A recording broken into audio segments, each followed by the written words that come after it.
آپ نے یہ اتنے سال پہلے اچھی خاصی بڑی سرکاری نوکری کیوں چھوڑ دی اور اس طرف کیوں آ گئے؟ میں جی فطرتاً ایک باغی ہوں، اور اصول کے لیے، اپنی ذات کے لیے نہیں۔ میں نے جو وہاں، میں آپ کو بتاؤں، سروس ہسپتال میں پروفیسر تھا، راؤنڈ کر رہا ہوں، فون آیا جی نیچے سے، فلانے جج صاحب تشریف لائے ہیں اور وہ آپ کو بلا رہے ہیں آ کے ایم ایس آفس میں آ کے دیکھ لیں۔ ان کی عادت تھی سب جاتے تھے، میں نے کہا جی میں نہیں جاؤں گا، وہ اوپر آئے گا۔ یہی حال سیکٹریز کا، یہی حال منسٹروں کا۔ میں آؤٹ ڈور کرتا تھا ایمانداری سے، نمبر کے حساب سے، ٹوکن کے ساتھ۔ اکثر ہوتا تھا جی ایک صاحب کوئی آ کے کرسی پہ بیٹھ گئے، پوچھیں جی فرمائیں کہ جی میں ایم پی ہوں، میں نے اسمبلی کے اجلاس میں جانا ہے، مجھے دیکھ لیں۔ میں کہتا ہوں جی آپ کا ٹوکن ہے کہ نہیں؟ میں کہتا ہوں جی پھر اجلاس میں جائیں، میں تو نہیں دیکھتا۔ میں نے سوچا کہ یار ان میں کوئی انسانیت نام کی چیز ہی نہیں ہے، یہ جونکے ہیں پاکستان کے سسٹم پہ، جو صرف اپنی کمائیاں کرنا چاہتے ہیں، اپنے مفادات لینا چاہتے ہیں۔ سو یہاں کام نہیں ہو سکتا۔ ذرا سا کچھ کرو کام، جا کے سیکٹری ہیلتھ سے اجازت لو، منسٹر ہیلتھ سے اجازت لو۔ میں نے کہا یار کیوں؟ میں ان لوگوں سے اللہ کے فضل سے زیادہ کوالیفائڈ ہوں، اور ان سے بہت کم پیسوں میں بہت زیادہ کام کر رہا ہوں۔ سو آئی تھاٹ نہیں، مجھے فرق اسکواش اور سپورٹس کا بڑا شوق تھا۔ ٹھیک۔ جب Pakistan cricket team world cup جیتی تو میں ٹیم کا ڈاکٹر تھا۔ اچھا۔ چیمپئنز ٹرافی جب جیتے میں ٹیم کا ڈاکٹر تھا۔ جہانگیر اور جہانشیر کو دونوں کو میں نے ریٹائرمنٹ کا مشورہ دیا کہ گھٹنے چھٹنے اڑ گئے ہیں، تو الحمدللہ میں اسکواش کا بھی پنجاب کا وائس پریزیڈنٹ تھا۔ تو میں نے سوچا تھا میں ریزائن کر کے صبح پریکٹس کیا کروں گا، شام کو اسکواش کھیلا کروں۔ پھر ہوا کیا؟ میری والدہ مرحومہ اللہ نے غری کی رحمت کرے، میرا رول ماڈل وہ تھی، اور انہی کی وجہ سے میں پاکستان واپس آیا تھا۔ انہوں نے کہا بیٹا تمہارے غریب مریض، تمہارے اسٹوڈنٹس، ان کا کیا قصور ہے؟ تم پرائیویٹ ہسپتال میں کتنوں کا علاج کر لو گے؟ ماں ساڑی بڑی کھری سی جی، کہتے تھے پترا پیسہ تے کنجراں کول بھی بہت ہوندا ہے، تو کہنا چکراں وچ پی گیا۔ اس کے بعد جی الحمدللہ یہاں سے مجھے آفر بھی آ گئی، میں نے یہ جوائن بھی کر لیا، اور گھرکی ہاسپٹل سے میں پے نہیں لیتا جی۔ اچھا یہ میرا ویسا اگلا سوال ہونا تھا کہ چارج کیا کرتے ہیں آپ؟ الحمدللہ جی ہم فی سبیل اللہ کام کرتے ہیں۔ لاہور میڈیکل کالج سے جب افیلیٹڈ تھے ہمارا ڈپارٹمنٹ، تو وہاں ٹیچنگ ایز اے پروفیسر پے ملتی تھی 1.5 سے اب 2 لاکھ وہ دیتے ہیں، 2-2.5 لاکھ، لیکن یہاں سے ہم کوئی پے کبھی نہیں لیا۔ نہیں آپ سربراہ ہیں اس ہاسپٹل کے، آپ کی کوئی تنخواہ نہیں؟ ہمارا پورا بورڈ کوئی پے نہیں لیتا۔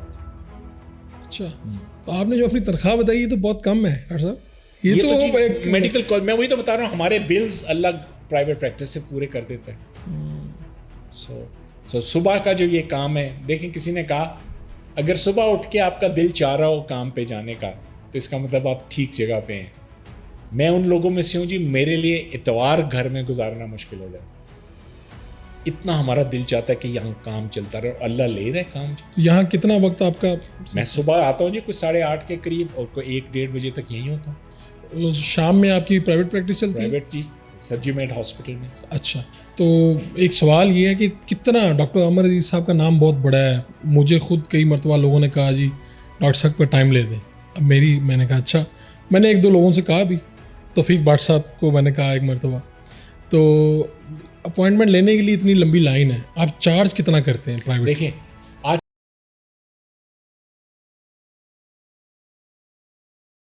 آج میں 15 مریض 4 گھنٹوں میں دیکھتا ہوں شام میں۔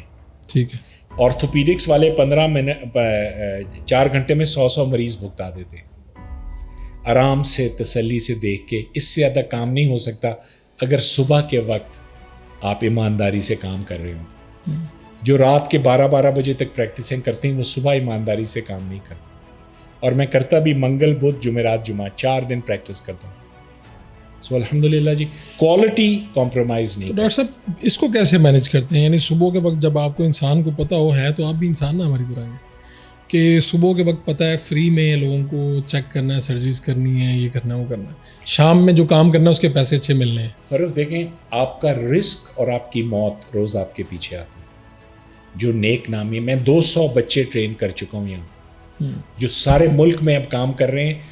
وہ کام آپ سوچ سکتے ہیں گلگت سکردو میں اسپائن فریکچرز فکس ہو رہے ہیں, ورنہ ان کو ٹوین کیبن میں ڈال کے اسلام آباد لایا جاتا تھا, اور اگر آدھی انجری ہوتی تھی تو وہ رستے میں کمپلیٹ ہو جاتا. اب ہمارے بچے کو 300 اسپائنز وہاں فکس کر چکے ہیں.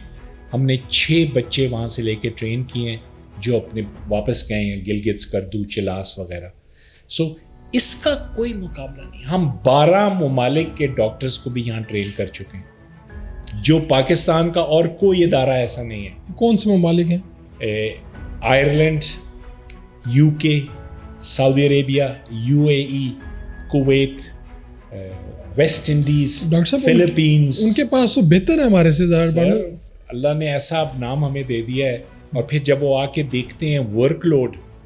ہمارے پاس ایک امریکن آتا ہے foot and ankle surgeon, Mark Myerson, گورا ہے, ٹھیک ہے, امریکہ میں. وہ آیا جب پہلی دفعہ, اس نے جب ہمارا سارا کام دیکھا, اس کا بیٹا امریکہ میں ٹریننگ لے رہا آرتھوپیڈکس کا. اس نے کہا وہ بھی آئے گا 3 مہینے کے لیے. اتنا ورک لوڈ تو وہاں ہے ہی نہیں. جو کام تم ایک ویکینڈ پہ کر لیتے ہو وہاں ایک مہینے میں اتنا ہوتا ہے.